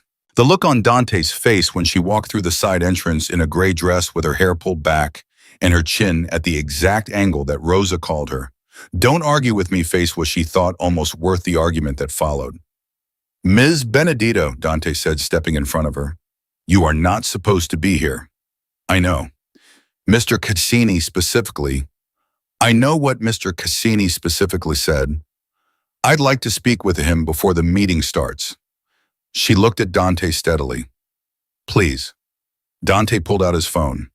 30 seconds later, Giovanni appeared from the private dining room with the expression of a man who had expected this and was still unprepared for it. He looked at her. She looked at him. "No," he said. "Hear me out. Chiara, 30 seconds. Then you can say no again if you want." He glanced at his watch. He looked at the door to the private dining room. He looked back at her. 30 seconds, he said. "Voss came for me. He used me as the lever because he thinks I'm the soft point, the thing you'll give things up to protect." She stepped closer, keeping her voice low. "If I'm not here, he's right. He sits across from you, and he knows that somewhere across the city, there is a woman you are keeping out of the room because you're afraid for her foreign. That's the version of you he has prepared for." She held his gaze. "Let him meet the version where I walked in and sat down and looked him in the eye. Let him recalculate." The silence lasted exactly 5 seconds. "You're not soft," he said. "Not a question." "I grew up in this world," she said. "You told me that was true. Let me prove it." He looked at her for one more second. Then he stepped back and held the door open. She walked in. Renato Voss was already seated. He was exactly as his photograph suggested, heavy-hard, the kind of man who took up more space than his actual dimensions. He had 2 men with him in the settled confidence of someone who had run the numbers and liked what he found. He looked at Chiara when she walked in, and his eyes did the thing she had expected, a fast assessment, a recalibration, and then a very slight narrowing that told her she had been right. He had not planned for her presence. Good. Marco Benedetto was already seated to the left. He looked at his daughter for precisely 1 second, and in that second communicated in the way only fathers and daughters who had known each other for 22 years could communicate, something that meant both, "Why are you here?" and "I expected nothing less." Giovanni sat beside Chiara, close enough that their arms were almost touching. Voss looked at the 3 of them, Cassini, the Benedetto patriarch, and this young woman who had no formal role, and yet had positioned herself at the center of the table as if she had been born there. And he smiled, the smile of a man readjusting. "I didn't expect the full family," he said. "Consider it a sign of how seriously we're taking this meeting," Giovanni said. Voss's eyes moved to Chiara. "And you are Chiara Benedetto," she said. "Ah." His smile shifted into something she didn't like. "The bride." "Former bride," she said pleasantly. "Current, well, that's still being determined." "But I'm here." Something flickered in Voss's eyes. She had not flinched from it. He noted that. Shall we get to it? Her father said from her left, his voice carrying the particular weight of a man who had been waiting long enough. Voss folded his hands on the table. Of course, I'll be direct since we're all people who understand how things work. He looked at Marco. I am prepared to offer your family a partnership that doubles your current arrangement with Mr. Cassini. Port access, distribution, routing, and a direct seat on my operating board. It's a better deal than what you currently have. Substantially better. And the conditions, Marco said. A formal public statement that the Benedetto family is stepping back from the current Chicago Alliance, citing whatever reason you prefer. Business realignment. Natural conclusion of a previous arrangement. It doesn't need to be unfriendly. He paused. Just clear. Marco was quiet. Giovanni said nothing. Chiara felt the stillness in him beside her, not passive-active, the way a coiled thing is active. She spoke. Can I ask you something? She said to Voss. He looked at her with the patient condescension of a man who did not take women at negotiating tables seriously. Of course. Why now? She folded her hands in front of her, mirroring him deliberately. You've been in Chicago for 4 days. Before this week, you'd been working this angle for 18 months. You had your man Ferrante watching a restaurant, which means you didn't have solid intelligence until Thursday night. Something changed. She tilted her head. What changed? The condescension shifted into something more attentive. I don't know what you're referring to, he said. I think you do. I think your timeline moved up because of something you saw in that photograph. Not me specifically, you already knew I existed. It was something about the way we were sitting, the way he was talking. She kept her voice conversational, almost gentle. You saw that it was real, and a real attachment is more useful to you than a political arrangement would have been, because a political arrangement can be defended strategically. A real attachment, you thought you could use that. She paused. Is that close? The room was very quiet. Voss looked at her for a long moment. Then he looked at Giovanni. She's very good. I know, Giovanni said. Where did you find her? She found me, Giovanni said. She generally does things first. Voss smiled, and this time the smile held something different, a flicker of genuine reassessment. He looked back at Marco. Your answer. Marco picked up his coffee cup, took a slow sip, set it down. The ritual of a man taking his time. My answer, Marco said, is no. Voss went still. My family has been in alliance with the Cassini organization for 6 years. In that time, we have not been disrupted, not been exposed, not been pressured by federal investigation, and not lost a single significant business interest. Marco put his cup down. You are offering me more money and more access, but you are asking me to believe that you can deliver those things better than a man who has run this city for 9 years without a single public failure. He looked at Voss. And you are asking me to believe that based on 4 days in Chicago and a better number on a piece of paper. Voss leaned forward slightly. Marco, no, not loud, absolute. You came into my city and you photographed my daughter and you put her name in a phone call to pressure me. And then you sat down at this table expecting me to calculate whether your offer was worth more than my word. Marco stood up. My word, Mr. Voss, is not a line item. He buttoned his jacket. He looked at Chiara, and in his eyes, she saw everything she had needed, to see pride resolution and something released, something he had been carrying that he had finally set down. We're done here, Marco said. Voss did not move. His jaw was tight. He looked at Giovanni. This isn't finished, Voss said. It is for today, Giovanni said. You think protecting one woman. I think, Giovanni said very quietly, that you have now confirmed your intentions and your methods to 3 witnesses, one of whom has a lawyer on retainer who has been recording this conversation since the moment it began. He paused. I think you drove 4 days to Chicago to apply pressure to an alliance that didn't move. And I think you are going to go back to New York and explain to your partners why the leverage you brought here didn't work. He stood. And I think if you send Luca Ferrante anywhere near the city again, you will have a considerably larger problem than a failed negotiation. Voss looked at him, at Chiara, at Marco. He picked up his jacket. He left. His men followed. The room was very quiet. Chiara let out a breath she had been holding since she sat down. Her father sat back down heavily, and she saw the weight of it land on him, the performance of certainty that had required real courage from a man who was, as he had admitted in his kitchen, 61 years old and tired. Papa, she said, I'm fine. He looked at her. You were right, by the way, about what you said last night. About the board piece. About the life. He cleared his throat. About the dying by inches. He looked at the table. I didn't know. I thought I was giving you something. I thought... He stopped. I know, she said. I know you did. He nodded once and didn't speak again for a moment. Giovanni put his hand over hers on the table. Not a performance, not a statement, just his hand warm and steady covering hers. She turned her palm up and held on. The aftermath of the Voss meeting moved fast. Sasha filed the recordings with their federal contact, the one who had been quietly building a file on Voss for 14 months by 5 o'clock. By evening, 2 of the men Voss had been courting in Chicago had made contact with Giovanni directly, having apparently concluded that the Voss play was dead and wanted to be on record as having had no formal commitment to it. Dante managed both calls with the even-handed efficiency that Chiara was beginning to understand was his defining characteristic. At 7, Giovanni called her. It's moving the right direction, he said. I know. Sasha texted me. A pause. She texted you. She said, and I quote, solid performance, you should consider law. I told her I had enough vocations already. He laughed. She had been hearing it more in the past 72 hours, this real laugh, short and low, the one that had nothing professional about it. She collected each one without telling him she was doing it. Voss is contained, he said. He's not finished, men like that don't finish, but the immediate threat is managed. He has no leverage now. No coalition, no Carmine, no open angle on you or your father. Good, she paused. My father is okay. I want you to know that. He did something hard today and he's okay. I know. I called him an hour ago. She blinked. You called him.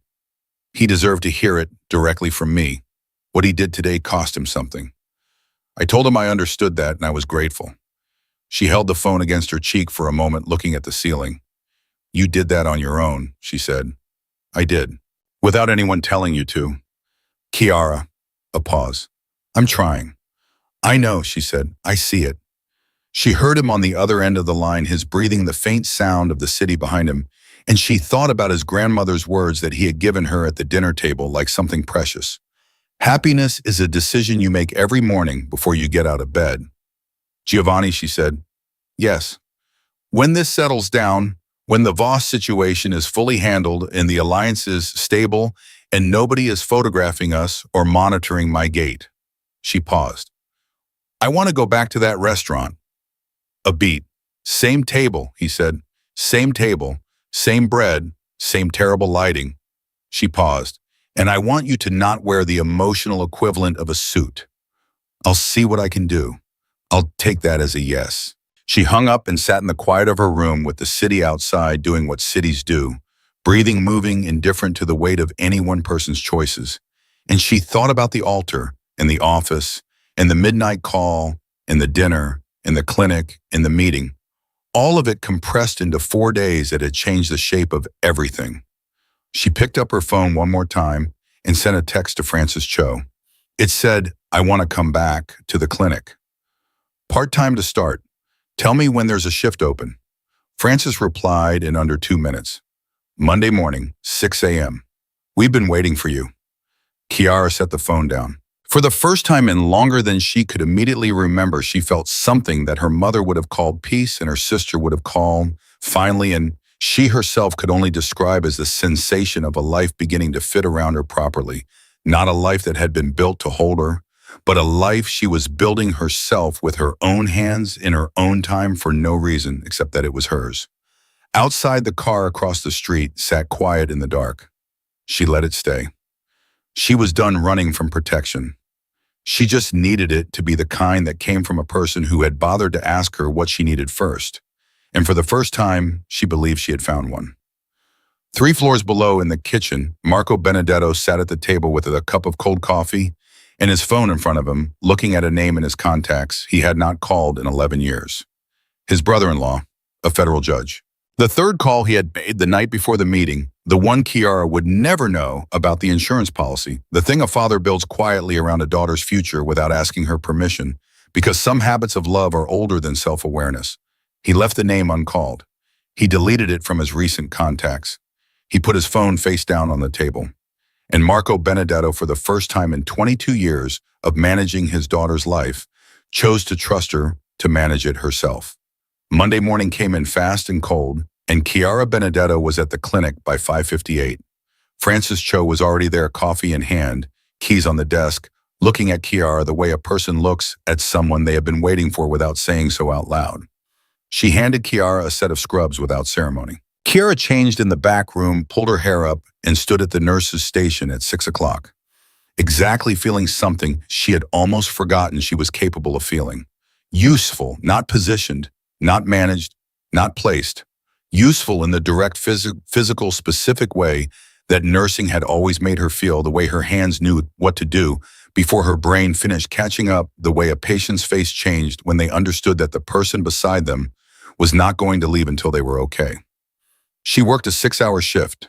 She did intake on 4 patients, assisted on 2 minor procedures, held the hand of a 70-year-old man named Gerald, who was waiting for test results and was more frightened than he wanted to admit, and talked him through it in a steady, quiet voice until his daughter arrived. When Gerald's daughter shook Chiara's hand at the end and said thank you genuinely, the way people say thank you when they mean the actual thing and not the politeness version, Chiara felt something unlock in her chest that had been locked so long she had stopped noticing the weight of it. She called Giovanni from the parking lot at noon. How was it? He asked. He had known she was going. She had told him Sunday night the same way she was learning to tell him things directly without waiting to see if he approved. It was the best morning I've had in years, she said. A beat. Good. The word was simple and complete, and she could hear in it that he meant it without reservation. How are things on your end?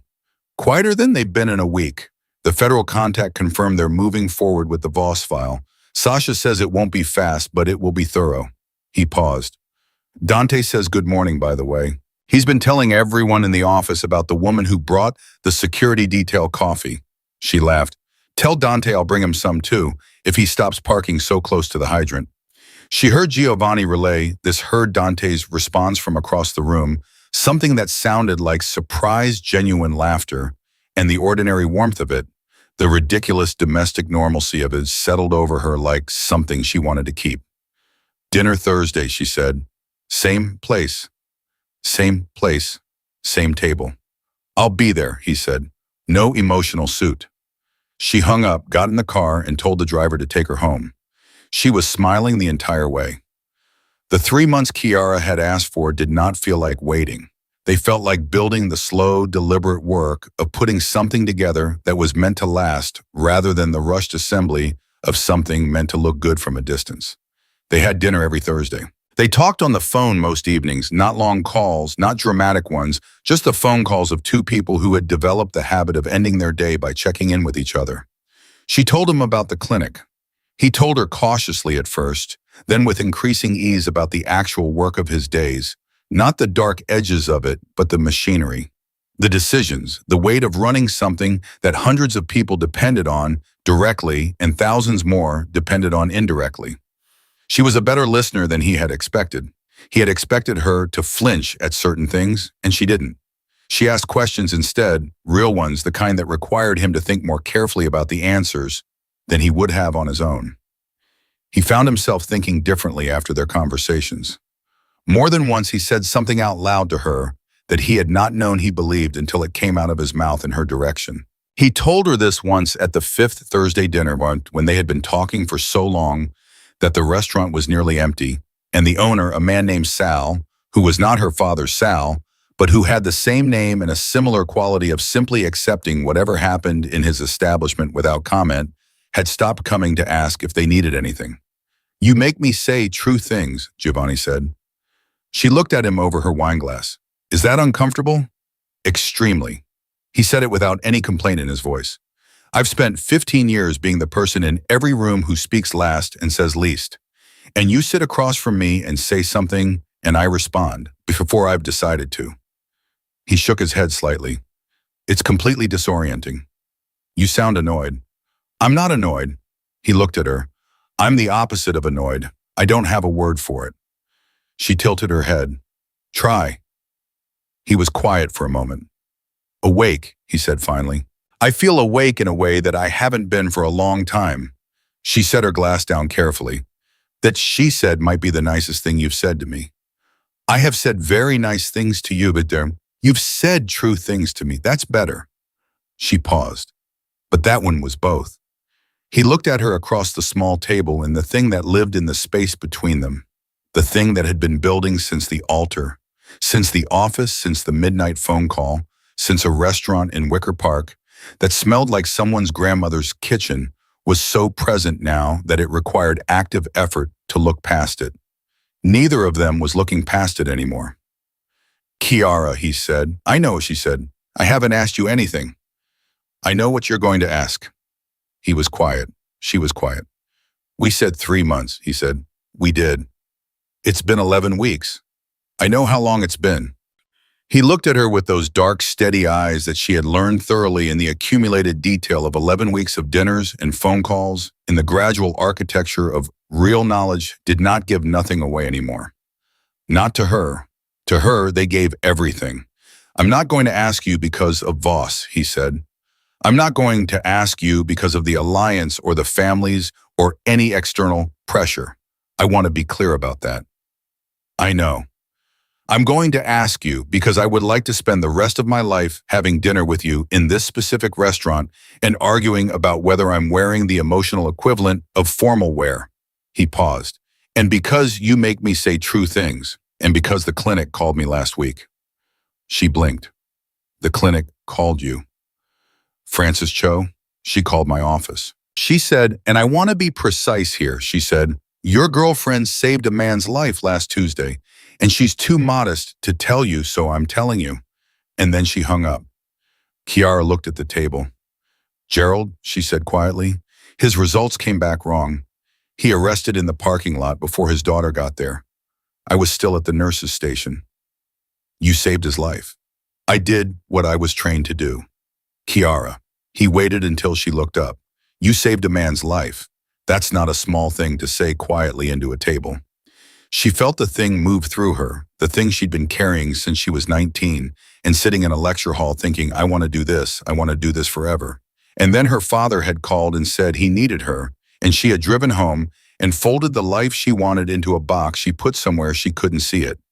I want to keep doing it, she said. The nursing, full time. Whatever else happens, wherever we end up, I want to keep doing it.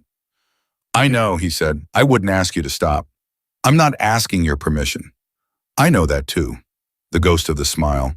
I'm telling you that the thing you love about your work, the part where you stay until the person is okay, that's exactly the part of you that He stopped. She waited. That I fell in love with, he said. The words came out clean and final, like something decided rather than admitted.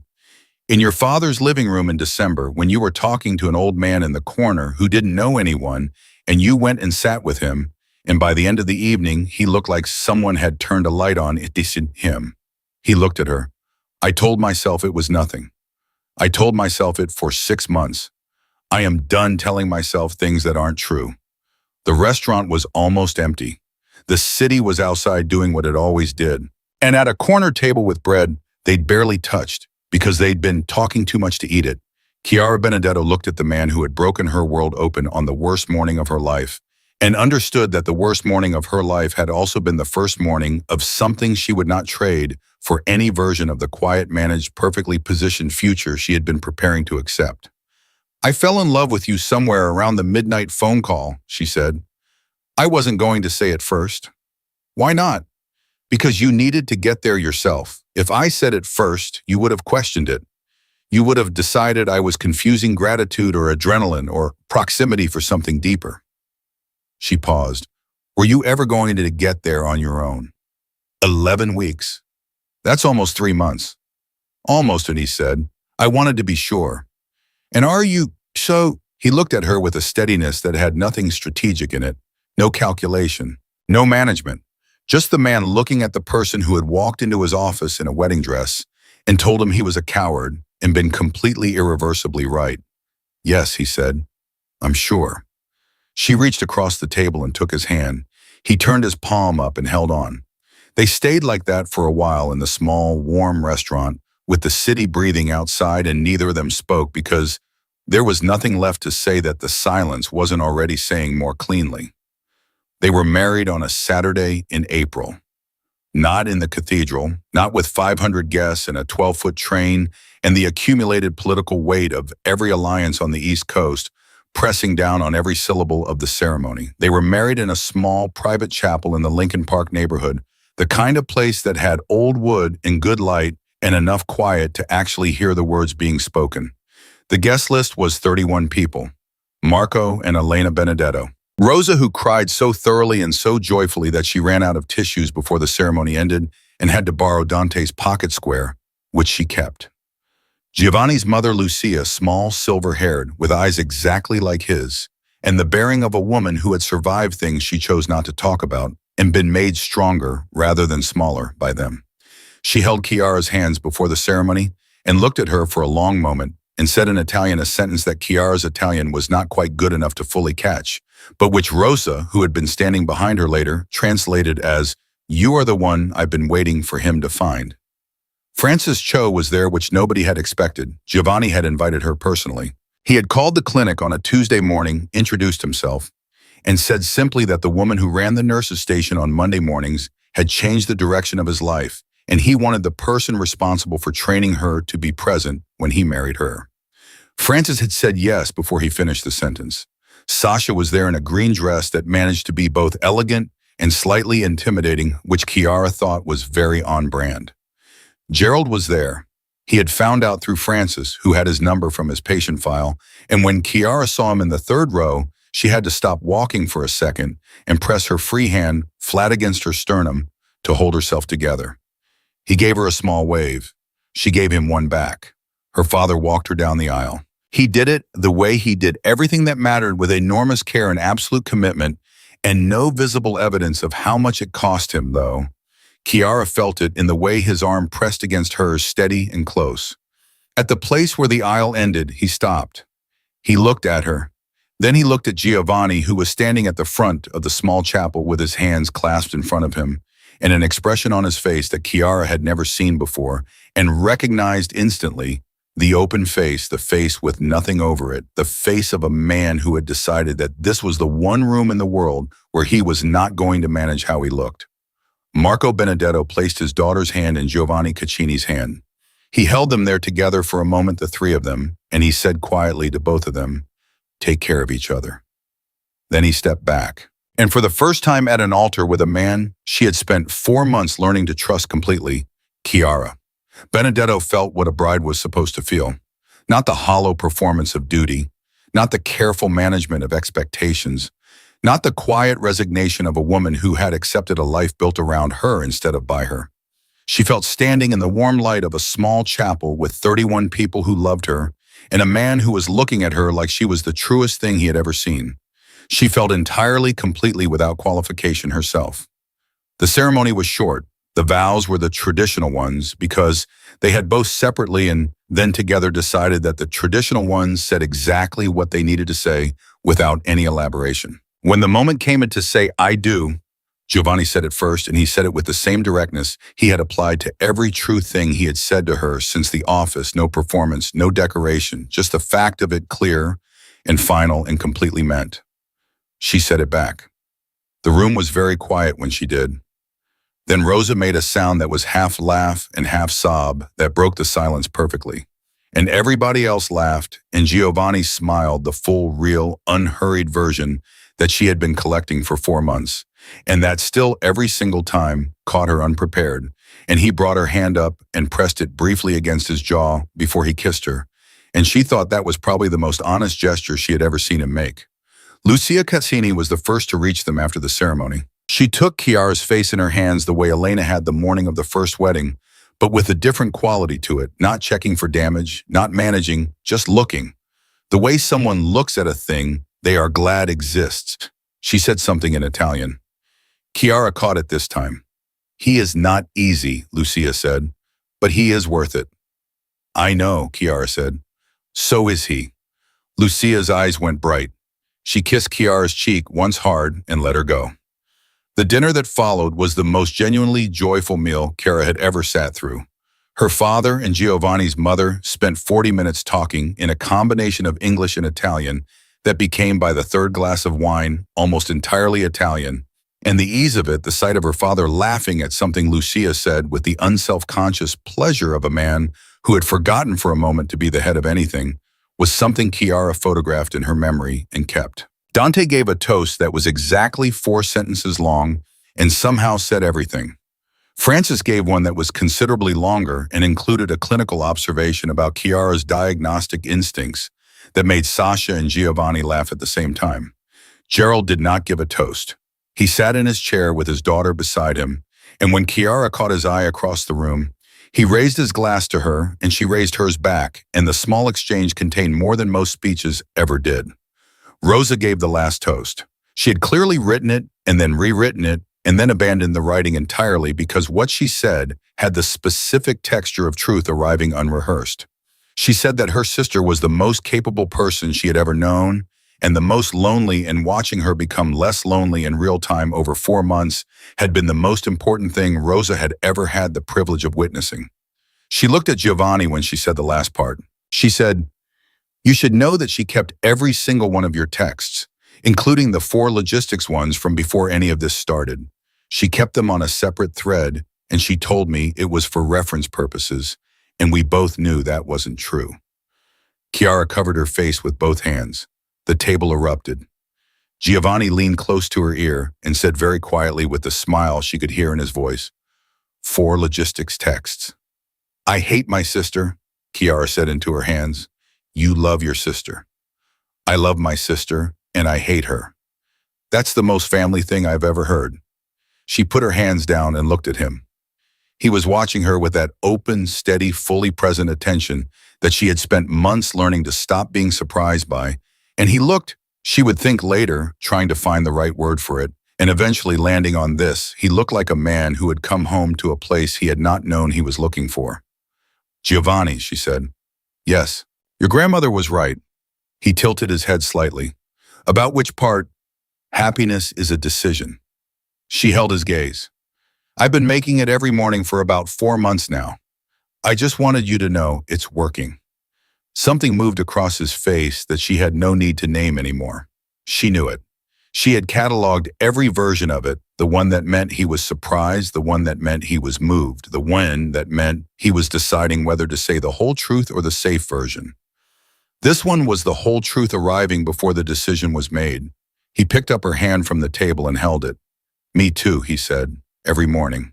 The city outside was doing what it always did, indifferent, enormous, full of its own motion and noise, and the 10,000 ordinary decisions of 10,000 ordinary people living their 10,000 ordinary lives. It did not know or care about the small chapel in Lincoln Park, or the dinner that followed, or the 31 people gathered in a private room making noise because they were genuinely, uncomplicatedly happy.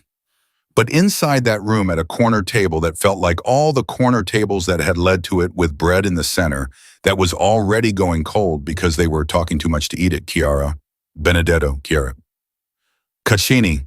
As of an hour ago, though, she had already decided she was keeping both names, and Giovanni had said good without a single moment of hesitation, felt the life she had built around herself settle into place, with the quiet, permanent solidity of something that was done, not finished. Done. The way a foundation is done when you are ready to build on it. She thought about the altar. She thought about the dress and the pearls and the 500 faces in the moment Giovanni stepped back and the world collapsed. She thought about how she had believed standing there that it was the worst thing that would ever happen to her. She thought about how wrong she had been. The worst thing that happened to her had been the door that opened, the humiliation that cracked the surface of a life that had been keeping her small, the public unraveling of an arrangement she had accepted without once asking whether she deserved better, and the answer given by the same man who had broken it in an office 32 floors above a city that was learning to belong to both of them, that yes, she deserved better, and so did he, and that better was not a destination but a daily choice made toward each other. She had chosen it every day for 4 months. She intended to choose it every day for the rest of her life. Rosa was laughing about something at the other end of the table. Marco had his arm around Elena, who was looking at her daughter with the particular expression of a mother who has been afraid for years and is slowly in real time learning to let the fear go. Lucia Caccini was gesturing at Dante with a piece of bread, making a point about something with the forceful authority of a small woman who had never in her life been unconvinced she was right. Gerald and his daughter were heading out, and Gerald stopped at the table and squeezed Chiara's shoulder as he passed and said simply, "Good life, young lady." And she said, "You too, Gerald," and meant it. And Giovanni Caccini, the most feared man in Chicago, the man who had spent 15 years building a cage and calling it a kingdom, sat in a small restaurant in the Lincoln Park neighborhood on a Saturday evening in April and held his wife's hand under the table and looked at nothing in particular with the expression of a man who has put something down that was very heavy and discovered with considerable surprise that his hands were free. He had walked away from her once, in front of God and 500 witnesses out of fear and pride in the particular stubbornness of a man who had learned to confuse control with safety. She had followed him anyway. She had walked into his office in her wedding dress, and she had told him the truth about himself, and she had refused to let the worst moment become the final one. She had saved his life long before Gerald ever needed saving. And she had done it not with force or strategy or the political calculation of two powerful families aligning their interests, but with the simple, devastating, unstoppable power of a woman who knew her own value and was done letting anyone else set the price. That was the story, not the altar, not the rejection, not Voss, or the photograph, or the midnight phone call, or the meetings and negotiations, and carefully managed crises. The story was a woman who decided she was worth fighting for and fought, and the man who was smart enough finally to stop running from the best thing that had ever found him. They stayed until the restaurant closed. When they finally left, walking out into the cool April night, with the city spread around them and 31 people filtering out behind them into cabs and cars, and the comfortable dispersal of a night well spent, Giovanni put his hand at the small of her back. Not possessive, just present the gesture of a man who wanted to be close to the person he was with. And Chiara leaned into it without thinking. "Where do you want to go?" he asked. She thought about it for exactly 1 second. "Home," she said. He looked at her. "Ours?" "Ours," she confirmed. "Unless you're planning to stand on the sidewalk and change your mind." "Never again," he said quietly. "Absolutely," with the whole weight of the man behind it. And this time she believed him completely. This time they walked forward together into the city, in the night, in the Marsan imperfect chosen life that was waiting for them, and they did not look back.